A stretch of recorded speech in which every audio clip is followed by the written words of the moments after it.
Welcome to the Tech Egg. Don't get scrambled. Enjoy the video. In this video, I will explain how to get chlorophyll from leaves. First, gather some fresh green leaves like spinach or kale. You'll also need rubbing alcohol, a heat-safe bowl, and a larger bowl for a warm water bath. This simple method allows you to observe the vibrant green pigment that powers plant life. It's a fun and educational experiment for all ages. To begin, tear your chosen leaves into small pieces. This increases the surface area, allowing the chlorophyll to release more easily.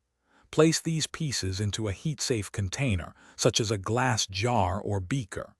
Now, pour enough rubbing alcohol over the leaves to fully submerge them. Ensure all leaf material is covered for optimal results. Next, set up a warm water bath.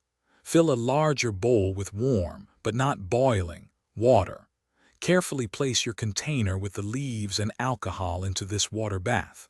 The gentle heat will help the chlorophyll dissolve into the alcohol. Watch as the alcohol gradually turns a beautiful, deep green, indicating the chlorophyll is being extracted. Once the alcohol is a rich green, carefully remove the leaf container from the water bath. You can then strain out the spent leaf pieces, leaving behind the vibrant green liquid. This liquid is your extracted chlorophyll.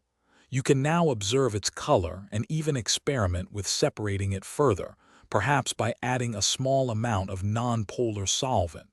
Enjoy your scientific discovery.